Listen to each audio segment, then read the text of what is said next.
Zdravím vás, vážení diváci. Vítejte ve studiu Svobodného přístavu.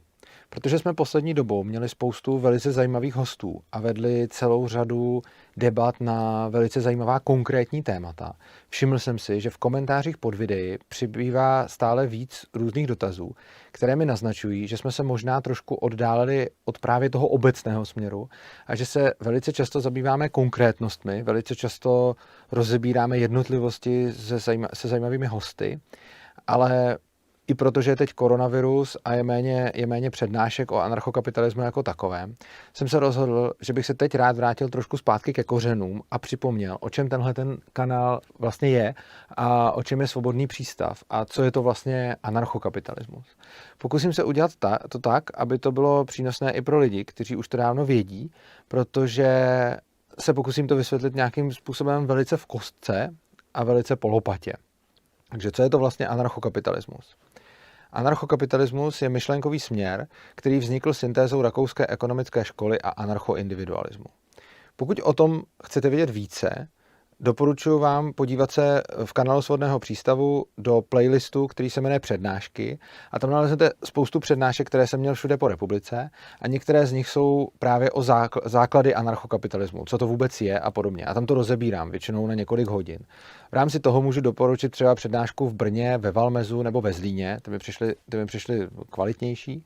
Každopádně je tam spousta takových a tam si můžete pustit o anarchokapitalismu mnohem víc. Nicméně, častá otázka zní, jak by vlastně teda vypadala anarchokapitalistická společnost, nebo co je vůbec pointou toho, co chceme. A čím díl dělám tuhletu práci a čím díl se to snažím lidem vysvětlovat a čím víc diskutuju, tím víc zjišťuji, že mluvit o tom dlouho je relativně snadné, ale nějakým způsobem to shrnout a udělat z toho krátký výcud je relativně obtížné a o to bych se rád tady pokusil. Čím by se tedy anarchokapitalistická společnost lišila od té naší? Někdo si představí vize z nějakých apokalyptických, preapokalyptických nebo postapokalyptických filmů. Někdo si představí anarchii, kde nějací anarchisté se zápalnými lahvemi demolují majetek ostatních a tak dále. Já osobně zdaleka nejsem takovýto revolucionář a nic z toho není to, co bych chtěl nebo o co bych se snažil zasadit. Já si myslím, že ten primární rozdíl mezi naší společností a anarchokapitalistickou společností je dobrovolnost.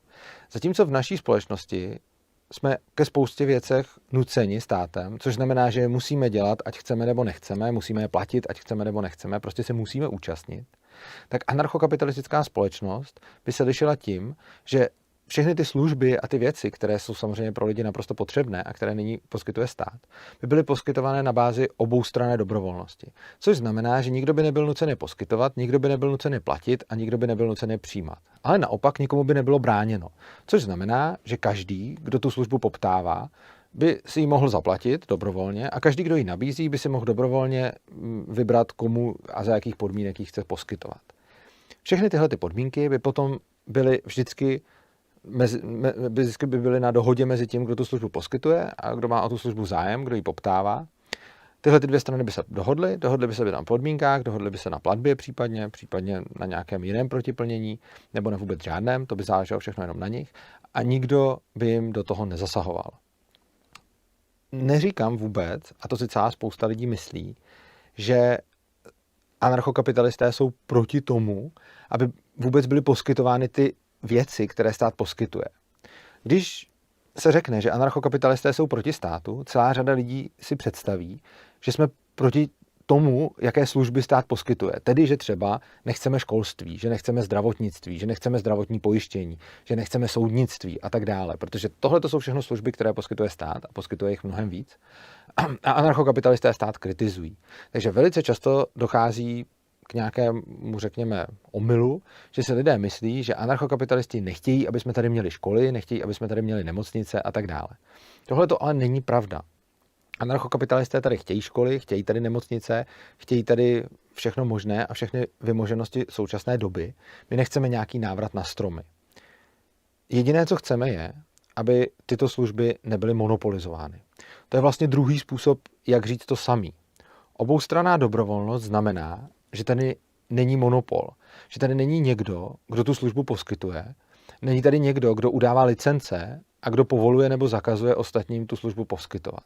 Prostě monopol, a to je ten skutečný monopol státní, a já teď nemluvím o nějakých firmách, jako je třeba Facebook nebo Google nebo Microsoft, které lidi často za monopoly považují, byť jsou to všechno firmy, které jsou sice velké, jsou to dominantní hráči na trhu, ale mají konkurenci. Já tady mluvím o odvětvích, jako je třeba školství nebo zdravotnictví a tak podobně, kde ta konkurence v podstatě není, respektive je pouze tam, kde ji ten monopolista, tedy stát, explicitně povolí a za podmínek, za jakých tu konkurenci povolí. Takže druhý způsob, jak popsat anarchokapitalismus, je, že nechceme monopoly. Nechceme, aby v klíčových odvětvích a vlastně v žádných odvětvích lidské činnosti byl nějaký monopolista, který by určoval všem ostatním, jestli vůbec můžou nějaké služby poskytovat a pokud ano, tak za jakých podmínek je mohou poskytovat. Tohle je vlastně jinými slovy řečeno to samé s tou dobrovolností a lidé velice často chápou, proč jsou monopoly špatné, protože nemají konkurenci, což znamená, že potom mohou poskytovat služby za celkem libovolnou kvalitu, za celkem libovolnou cenu, v celkem libovolné kvalitě a nikdo je nemůže moc odmítnout, pokud ty služby vůbec chce, protože kdyby ty služby začal poskytovat někdo jiný, koho by neschválil tenhle ten monopolista, no tak v takovém případě ho vlastně on zavře nebo bude nějakým způsobem jako perzekvován. Což v podstatě znamená, když se podíváme třeba na to školství, tak prostě teď, když chcete provozovat školu, tak musíte jít na ministerstvo a tam vám ji musí povolit. A pokud vám ji nepovolí, tak ji prostě nemůžete poskytovat. A je úplně jedno, že je spousta lidí, kteří by chtěli své dítě dát do vaší školy, ale vy prostě, když nedostanete povolení od státu, tak tu školu provozovat nemůžete. Ať už z jakéhokoliv důvodu. To, co chtějí anarchokapitalisti, je, aby pokud někdo se rozhodne, že bude poskytovat školu, aby bylo jenom na něm, jakým způsobem ji poskytuje. A na druhé straně, aby bylo zase jenom na těch rodičích a těch dětech, jestli jsou s jeho službami spokojeni nebo nejsou. A podle toho se vyberou, podle toho se rozhodnou, jestli mu budou nebo nebudou za to něco platit a jestli se toho budou účastnit. Je to zase ta oboustranná dobrovolnost a řekněme demonopolizace. Takže anarchokapitalismus je v podstatě absolutní demonopolizace. Další způsob, jak se na to podívat, je vlastně absolutní decentralizace. Jo? Teď jsme si řekli absolutní demonopolizace, ale další věc je absolutní decentralizace. Decentralizace až na úroveň jednotlivce. Jo? Často vidíme, když se třeba baví o právu na segregaci určitého území, v nějakého státu a tak podobně, tak je to prostě celé o tom, že nějaká skupina lidí se rozhodne, že si chce dělat něco jinak, než jim říká nějaká centrální vláda. A anarchokapitalismus je v podstatě jako princip subsidiarity doveden až do úplného extrému. Nebo dalo by se říct, že prostě decentralizace na úroveň jedince je v podstatě anarchokapitalismus. Decentralizaci můžeme vidět všude možně, můžeme ji vidět třeba na internetu, můžeme ji vidět v případě jako počítačových sítí a tak dále. Čím dál tím víc je to diskutované téma, protože ona decentralizace má obrovskou výhodu, třeba když se podíváme na kryptoměny a podobně, že tam nemá žádnou tu centrální autoritu, která říká všem, co mají dělat a všichni ty lidi se musí nějakým způsobem domluvit. No a vlastně decentralizace i znamená, že nemáme nějakou celkovou světovou jednu vládu, která by o všem rozhodovala, že nemáme, bohužel teď už máme třeba Evropskou unii, která rozhoduje na ploše jako Evropy, pak máme teda tu českou vládu, která rozhoduje o České republice, pak máme samozřejmě nějaké kraje, okresy, města a tak dále. No a kdybychom šli v téhleté decentralizaci ještě dál a ty pravomoci bychom všechny jako rozdávali, tak bychom je dodali až potom na úroveň jako jednotlivce a to by byl anarchokapitalismus. Přičemž je potřeba neplést anarchokapitalismus úplnou izolací, protože my anarchokapitalisti neříkáme, že ti jednotlivci nemůžou zase spolupracovat, případně, že nemůžou ty práva, které mají, nebo ty prostě všechno delegovat někam na někoho. To oni můžou a zase můžou zpětně tvořit ty větší celky, což není nic proti ničemu. Důležité je, aby to bylo dobrovolně a aby k tomu nikdo nebyl nucen. Jinými slovy, já mohu delegovat pouze ta práva, která sám mám. Takže když si budu přát delegovat na někoho, já nevím, třeba vzdělávání mých dětí, nebo třeba moji bezpečnost, nebo třeba moji zdravotní péči a tak dále, tak i v anarchokapitalismu samozřejmě, když budeme mít plnou decentralizaci a já budu ta jednotka, tak já samozřejmě můžu jít a uzavřít si zdravotní pojištění, můžu si uzavřít nějakou smlouvu, že mě někdo bude ochraňovat, můžu si uzavřít nějakou smlouvu, že mi někdo bude poskytovat vzdělání a tak dále. Celou řadu věcí, které dneska dělá stát. Ale to důležité na tom je, že já tohleto dělám dobrovolně a jenom proto, pro co chci. A můžu to udělat pouze se svými právy. Což znamená, že já samozřejmě můžu v anarchokapitalismu se rozhodnout, že řeknu, že někdo bude rozhodovat o mé bezpečnosti a třeba mu za to budu platit a když mu budu důvěřovat, tak to tak udělá. Ale nemůžu se rozhodnout o tom, že to samé udělá i můj soused. Ve státu je to tak, že je v demokratickém státu je nějaké demokratické hlasování, v nedemokratických státech o tom rozhoduje ještě někdo jiný, to je celkem irelevantní, ale ten princip je pořád stejný, že někdo rozhodne za všechny, vezme jejich práva a deleguje je na někoho jiného. A já prostě svoje právo se vzdělávat, nebo svoje právo zajistit svým dětem dobrý život, nebo svoje právo na lékařské ošetření a tak podobně, tak to svoje můžu na někoho převést, to je v pořádku, ale anarchokapitalisti jsou proti tomu, abych já převáděl úplně stejně sousedová práva, pokud on si to nepřeje. To je další způsob, jak říct to samé.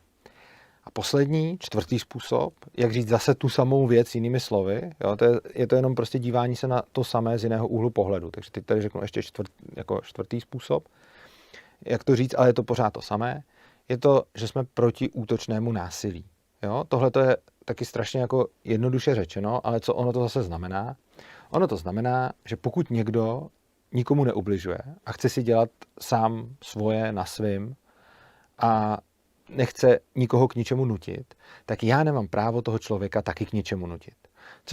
Což stát přesně porušuje tím, že prostě když třeba si někdo řekne, hele, já chci riskovat a nechci si platit zdravotní pojištění třeba, nebo sociální pojištění, nebo cokoliv, prostě nějakou daň. Já chci riskovat a prostě já vím, že bych pak nemusel dostat zdravotní péči, ale mě to za to stojí z různých důvodů, o kterých si můžeme myslet cokoliv. Mně to třeba taky nepřijde úplně chytrá volba, ale samozřejmě někdo to takhle může udělat.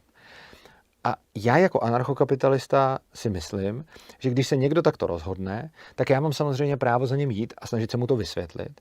Mám právo za ním jít a snažit se ukázat, proč si myslím, že je jeho volba špatná, ale za žádných okolností, pokud on nikomu nic nedělá a jenom si rozhoduje o svém životě, tak já nemám právo ho násilím nutit k tomu, aby něco udělal. Tohle to je to, co stát dělá. V podstatě úplně každý zákon je podmíněný nějakým násilím.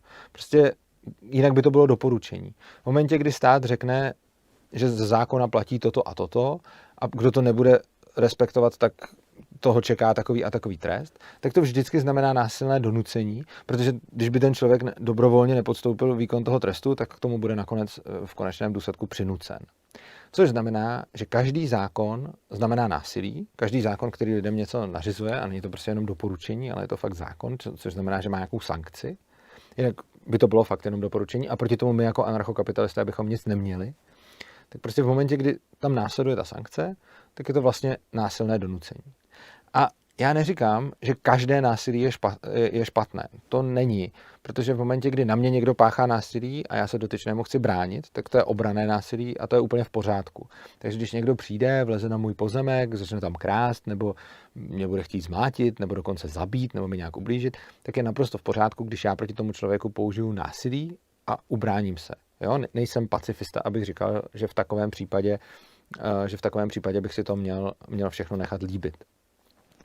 Ale co já si myslím, že pokud ten člověk nikam neleze na jeho majetek a nikomu neubližuje a třeba jenom sám dělá nějakou věc, kterou si on sám rozhodne, že si takhle chce dělat, no tak v takovém případě já nemám právo ho k tomu nějakým způsobem nutit, aby to nedělal.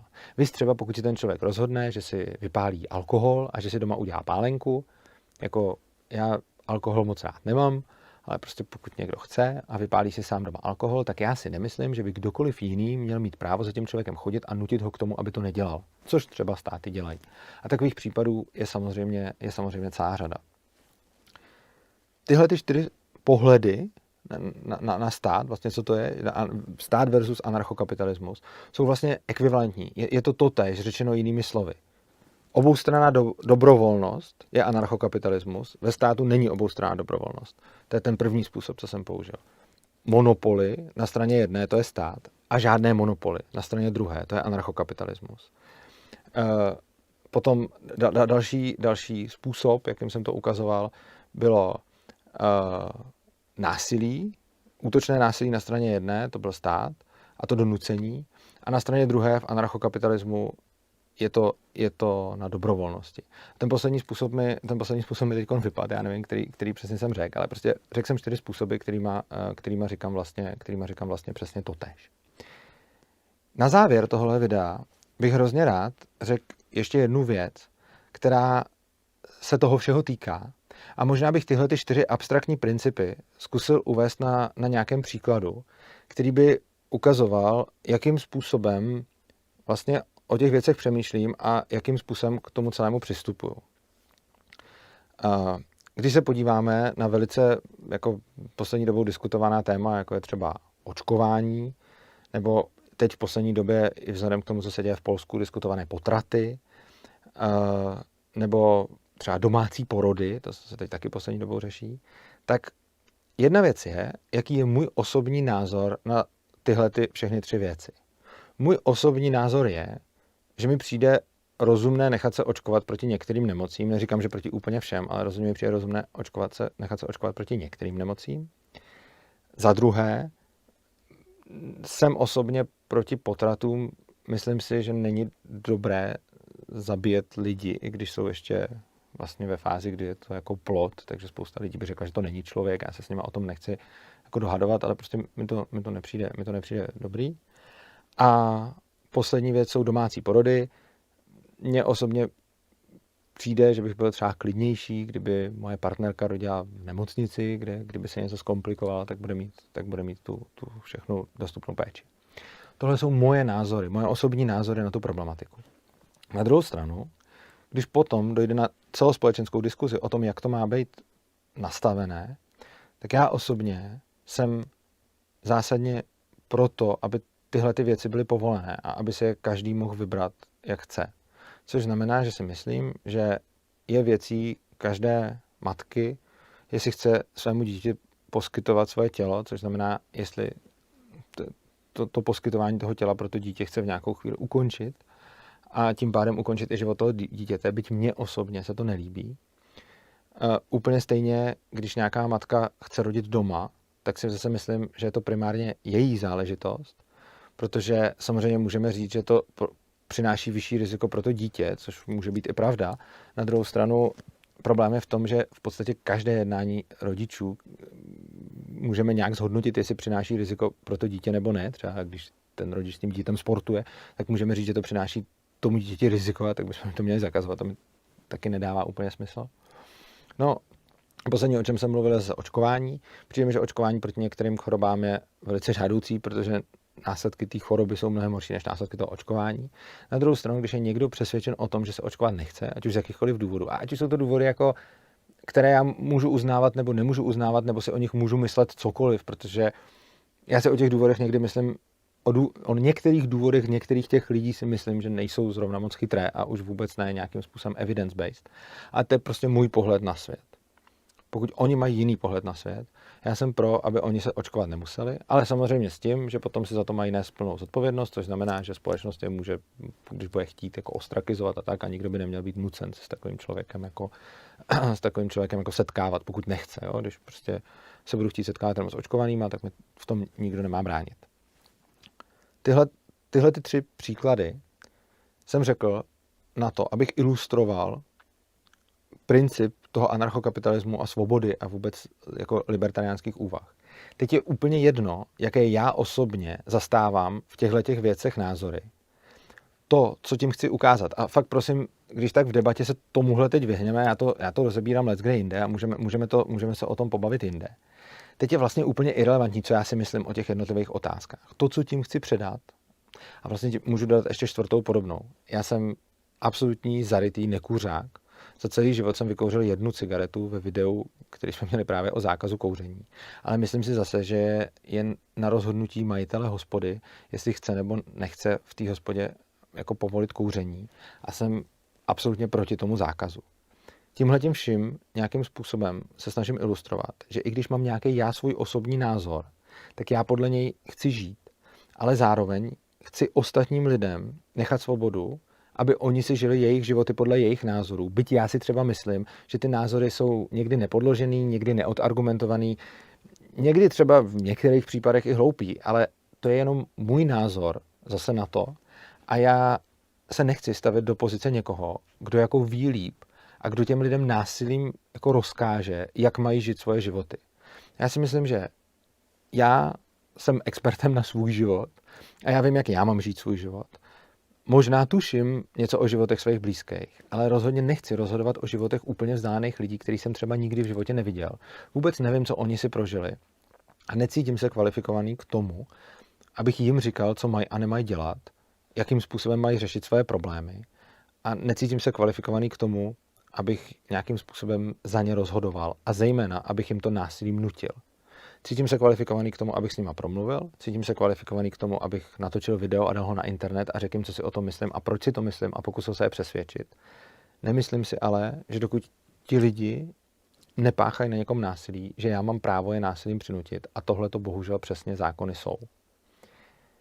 Je celkem smutné, že v současné době je velice těžké tenhle ten pohled vůbec předat a lidi se na to dívají často jako, co to je, jak to, že mám názor, za kterým si nestojím a tak dále.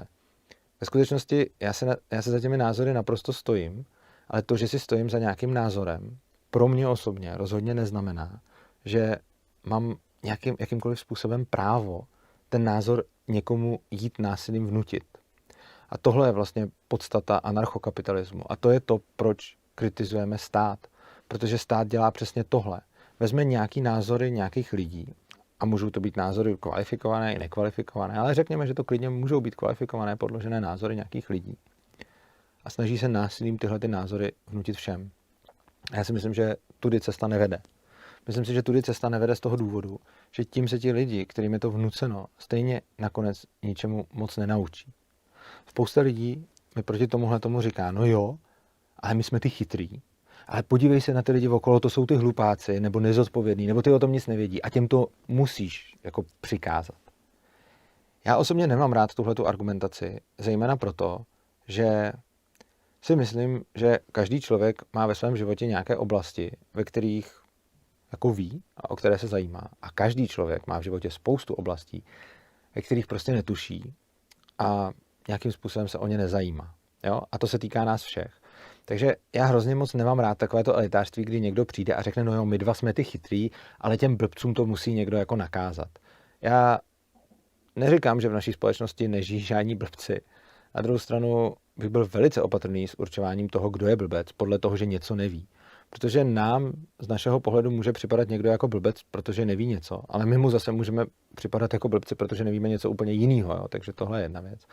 Ale uznávám, že v naší společnosti jsou lidi, kteří se o sebe umějí postarat mnohem lépe a jsou lidi, kteří se o sebe neumějí postarat tak dobře. Tohle je rozhodně fakt a to můžeme vypozorovat. Takže prostě když vidíme třeba lidi, jak nakládají s penězi, s financemi, s majetkem a tak dále, tak vidíme, že někteří z nich na to mají lepší schopnosti a někteří z nich k tomu mají horší schopnosti, ať už z jakýchkoliv důvodů. Já tohle to vidím a vůbec to nepopírám. A chápu, že občas se stane, že když ten člověk, který by něco udělal špatně, dostane jako zákonem to přikázáno, tak to potom udělá dobře. Ale já se obávám toho, že čím víc těmhletěm lidem nebudeme vysvětlovat, ale budeme jim přikazovat, tak tím víc bude takových lidí a tím méně o tom budou přemýšlet. Protože já si nemyslím, že je cílem mít společnost, ve které všechny donutíme dělat ty věci tak, jak my považujeme za správné. Teď je otázka, kdo je to my, jak ti chytří považují za správné. A když je někdo teda chytrý a když někdo něco ví a když někdo k tomu má důkazy, tak to tomu blbci samozřejmě vnutí, protože to je pro toho blbce dobrý. Já si tohle to nemyslím. Já si myslím, že i když mu to vnutí, tak to pro něj může být třeba dobré v té jedné oblasti, kde mu to vnutil a v té jedné oblasti mu to může pomoct. Ale co si myslím, že je strašně škodlivý a co podle mě nejde vůbec jako nějak potom nahradit, je to, že mu vezme část zodpovědnosti za jeho život. A čím víc se budeme k lidem chovat jako k nezodpovědným blbcům, tím víc z nich budeme dělat nezodpovědné blbce. Čím víc zodpovědnosti od lidí si převezme stát s odůvodněním, že ti lidi jsou příliš hloupí na to, aby to dělali dobře a že ti lidi jsou nezodpovědní, tím méně ti lidi budou zodpovědní.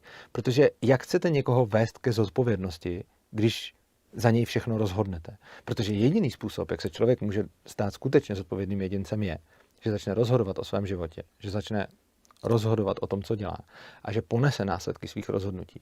V momentě, kdy tohle to zrušíme a řekneme, ty lidi jsou hloupí, oni si to nedokáží rozhodnout, my to musíme rozhodnout za ně, tak oni se ani nikdy nenaučí se o svých věcech rozhodovat. A myslím si, že tohle je potom jako cesta do obrovské pasti. Je to taková prostě spirála, která se začne roztáčet a čím víc budeme lidem jako odebírat jejich zodpovědnost, tím víc z nich budeme dělat jako v uvozovkách nesvéprávné idioty. A čím víc tady potom bude nesvéprávných idiotů v uvozovkách, tím víc potom budeme mít jako silnější argument, co všechno jim ještě musíme zregulovat a co všechno jim ještě musíme jako rozkázat a co všechno za ně ještě musíme rozhodnout. A tohle bohužel, vážení, je podle mě nejrychlejší cesta k totalitě. Mimochodem o totalitě jsme měli konferenci minulý rok, teda tenhle rok, ještě 2020 v únoru, konference o totalitách. Můžete se zase podívat do playlistu v kanálu Svobodného přístavu, kde o tomhletom tématu mluvím déle. Pokud by vás zajímaly nějaké konkrétnější už věci z celého anarchokapitalismu, tady jsem dal jenom nějaký úvod a řekněme, že jsem jako řekl jenom to nejpodstatnější, jsem nějak zkusil vypíchnout a shrnout a podat to v kostce, tak se můžete podívat zase do dalšího playlistu, ten se jmenuje zejména Anarchokapitalismus v polis a potom taky Anarchokapitalismus v decentrále. To jsou dva playlisty, jeden je Anarchokapitalismus v polis, druhý Anarchokapitalismus v decentrále. Oba dva najdete v kanálu Svobodného přístavu. A tam najdete moje přednášky, které mám, a někdy už pak přednášky i jiných lidí, které mám na ty jednotlivé, řekněme, obory lidské činnosti. Takže pokud by vás zajímalo, kdo by bez státu stavěl silnice, podíváte se do playlistu Anarchokapitalismus v polis a najdete tam přednášku na tohleto téma. Když vás bude zajímat, jak by bez státu fungovala věda, trh práce, zdravotnictví, školství, soudnictví, policie, armáda a tak dále, tak na každé takovéhle téma tam najdete jednu přednášku. Když to nenajdete v playlistu Anarchokapitalismus v polis, tak se podívejte ještě do Anarchokapitalismus v decentrále, kde o tom dál přednáším a vždycky se na těch přednáškách já nebo někdo jiný věnujeme tomu jednomu konkrétnímu tématu. Jo? Je to samozřejmě jako nikdy nekončící jako řekněme honba za poznáním, takže prostě i já se v tom neustále vzdělávám a vy můžete taky. Těch přednášek je tam samozřejmě hrozně moc. Ale prostě chtěl jsem udělat tohleto video, abych nějakým způsobem ukázal, co je vůbec ta pointa, co je ten základ, co je ta celá myšlenka zatím. A já budu rád, když tuhletu myšlenku nějakým způsobem podpoříte. Můžete to udělat tak, že napíšete komentář. Dokonce i když se vám ta myšlenka nelíbí, tak já věřím v dialog a věřím v to, že bude dobré se o tom bavit, což znamená, že i když se mnou ostře nesouhlasíte, i když si myslíte, že nemám pravdu, budu rád, když mi to napíšete do komentářů a když se vyjádříte a řeknete mi, v čem se podle vás mýlím. Pokud se vám tohleto zdá dobré, nebo to chcete poslouchat častěji, můžete nás podpořit tím, že nastavíte odběr našeho kanálu. To nás bude motivovat dělat neustále další videa. Samozřejmě nás podpoříte i tím, že začnete tohleto video někde šířit. Jo? Když vezmete tohleto video a dáte ho na své sociální sítě, pošlete ho svým kamarádům, pošlete ho svým známým, prostě budete ho šířit do nějakých for nebo diskuzních skupin, kde jste, internet je úžasný vynález, takže tam můžete tuhletu myšlenku šířit dál, pokud vás zaujala. Když to uděláte, tak potom samozřejmě YouTube algoritmus ještě navíc způsobí to, že videa z tohoto kanálu se budou potom víc ukazovat lidem, čím víc se na ně bude dívat. Čili ono to má potom takovouhle pozitivní zpětnou vazbu. Takže mezi čím víc lidí tohleto video rozšíříte, tím líp. Tím nás můžete rozhodně taky podpořit. A kdo tedy nás chce podpořit ještě víc, krom tohohle, což jsou samozřejmě neuvěřitelně cenné způsoby, jak to můžete udělat, tak potom, když se podíváte do popisku videa, tak tam uvidíte naši bitcoinovou a litecoinovou adresu, kam nám můžete poslat příspěvek v kryptoměnách. Taky tam uvidíte bankovní spojení, kam nám můžete poslat nějaké koruny. A jako to úplně nejlepší, co pro nás můžete udělat, dole najdete link opristavu.urza.cz, na něj kliknete a tam zjistíte, jak nám můžete přispívat pravidelně měsíčně. My budeme nejradši za nějakou malou částku, klidně, nebo jako samozřejmě budeme nejradši za velkou částku, ale budeme radši za malou částku pravidelně, než za jednorázovou větší, protože potom budeme moct líp plánovat a budeme vědět, co můžeme nějakým způsobem dělat. Takže Svobodný přístav je skutečně nezisková organizace, která nebere žádný peníze od státu, od Evropské unie. A to, co nám pošlete, tak za to my tvoříme obsah, pořádáme akce, jako třeba tu konferenci, další konference teď bude snad o vzdělávání v únoru, pokud nám ji nezruší kvůli koronaviru. A snažíme se prostě dalším a dalším lidem ukazovat tuhletu myšlenku. Takže pokud se vám tahleta myšlenka líbí, ale sami třeba nemáte čas nebo nevíte jak byste ji propagovali, tak samozřejmě krom toho, že nám můžete pomoct tím šířením, čím nás opravdu hodně pomůžete, tím, že nám to budete lajkovat a odebírat a tak dále, tím nás budete spíš motivovat, tak potom samozřejmě nám můžete pomoct tím, že nám pošlete nějaké finanční prostředky, jaké vy sami uznáte za vhodné, nejlépe právě každý měsíc, a tím samozřejmě pomůžete šířením těchto myšlenek taky, protože my ty finanční prostředky, které nám posíláte, používáme čistě a jen právě k tomuhle. Takže já vám moc krát děkuji za pozornost, děkuji, že jste se na mě dívali a budu rád, pokud se příště podíváte znova. Tak se mějte krásně a uživejte si života.